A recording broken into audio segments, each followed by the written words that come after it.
وہ خدا کا خوف کرو. تمہارا وزیر اعظم کہتا ہے ہم بیکاری ہیں. کوئی بیکاری کے دروازے پہ آتا ہے اس کو بھیک دینے کے لیے؟ آپ کو ضرورت آپ کو ہے, عوام کو مشکل سے آپ نے بچانا ہے, اس لیے ذمہ داری آپ کی ہے.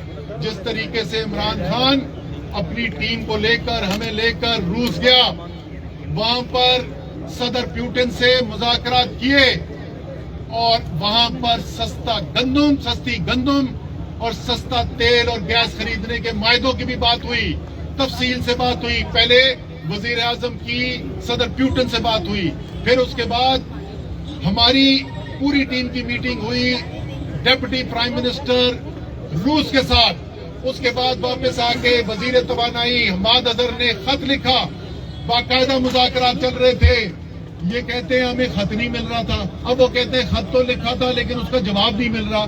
یا تم پاکستان چھوڑ دو, مجھے یہ بتاؤ کہ اسی روس سے بھارت کیسے سستا تیل خرید رہا ہے, شری لنکا کیسے سستا تیل خرید رہا ہے, چائنا کیسے سستا تیل خرید رہا ہے, یورپی ممالک کیسے سستا تیل خرید رہے, ان پہ سینکشنز کیوں نہیں لگتے؟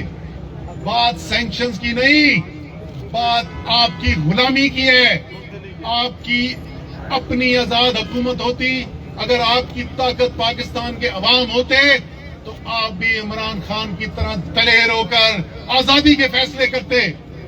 اسی لیے ضروری ہے کہ اگر ہم اس مہنگائی سے بچنا چاہتے ہیں, 60 روپے پیٹرول مہنگا, 47% بجلی مہنگی, 200 روپے سے زیادہ گھی کی قیمت کے اندر اضافہ, جو چیز اٹھا کر دیکھیں اس کے اندر آپ کو ہوش ربا اضافہ نظر آ رہا ہے. روپے کی قدر کے اندر ڈالر کی نسبت 24 روپے کمی آ چکی ہے جب سے طریقے عدم اعتماد آئی ہے.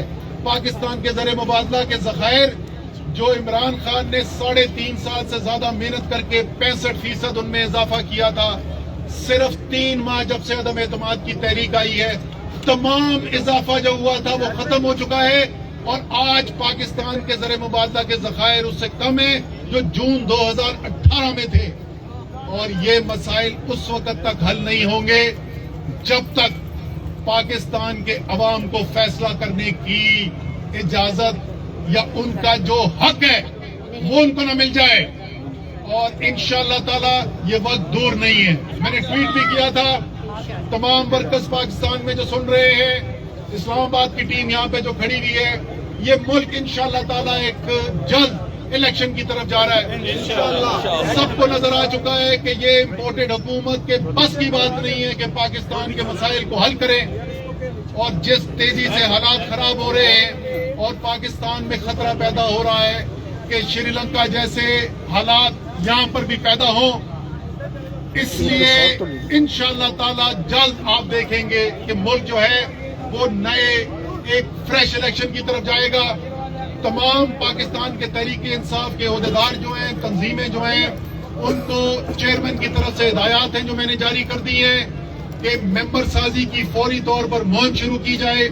ووٹر رجسٹریشن, نئے ووٹر جن کے ووٹ اس وقت رجسٹرڈ نہیں ہے ان کی بھی رجسٹریشن, اور جو بے دردی سے لوگوں کے ووٹ ان کے ووٹنگ ایڈریس سے بدل کے کہیں اور پھینک دیے گئے ہیں اس کی بھی تصحیح کرنے کے لیے فوری طور پر کیمپین شروع کی جائے. میں یونین کونسل کے سطح کے اوپر پورے پاکستان میں دیکھنا چاہتا ہوں. چیئرمین صاحب نے رپورٹ مانگی ہے تمام یونین کونسل سے, تیاری پکڑے الیکشن کی. انشاءاللہ تعالی نیا الیکشن ہوگا. پاکستان کے عوام فیصلہ کریں گے کہ پاکستان کی مستقبل کے فیصلے کس نے کرنے. کوئی بیرونی سازش فیصلہ نہیں کرے گی, کوئی امپورٹڈ حکومت فیصلہ نہیں کرے گی, پاکستان کے عوام فیصلہ کریں گے. آخری بات, ایک تو میں آخر میں ایک درخواست کرنا چاہتا ہوں اسلام آباد کی انتظامیہ سے, اور اس کے بعد میں جو چیئرمین عمران خان نے فیصلہ کیا تھا بہت سے لوگوں نے اس پہ سوال پوچھا ہے تو اس پہ بھی میں مختصر طور پہ بات کرنا چاہتا ہوں. لیکن پہلے اسلام آباد کی انتظامیہ سے میں یہ درخواست کرتا ہوں کہ اسلام آباد کے شہریوں کے اوپر رحم کریں. جہاں پر یہ امپورٹڈ حکومت ڈیزل اور پیٹرول کی قیمتیں لے گئی ہے تو یہ لوگوں کی استطاعت سے باہر ہوتا جا رہا ہے. تو اسلام آباد کے اندر گھوڑا چلانے کے لیے اور کچھ لوگوں کی خاص فرمائش ہے کہ کھوتا چلانے کے لیے بھی پرمٹ جاری کیے جائیں. لوڈ شیڈنگ جو ختم کر دی تھی عمران خان کی حکومت نے، وہ جس طریقے سے نہ صرف اسلام آباد پورے پاکستان میں ہو رہی ہے، اس لیے فوری طور پر ایسے پنکھے جیسے ابھی یہ سیمی ایس ڈی ہماری سینیٹر صاحبہ نے پکڑا ہوا ہے، ایسے پنکھوں کی بھی ضرورت ہے، یہ بھی عوام کے اندر ڈسٹریبیوٹ کیے جائیں. یہ تو میں ویمنز ونگ سے کہوں گا تحریک انصاف کی کہ آپ سب کو جو ہے نا پنکھے ڈسٹریبیوٹ کریں.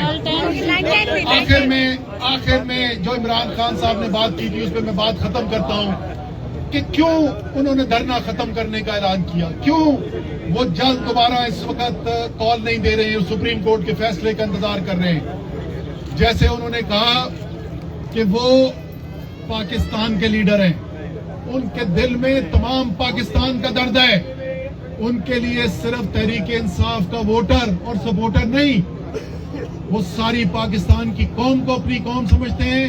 وہ کہتے ہیں کہ یہ فوج بھی ہماری ہے، یہ پولیس بھی ہماری ہے.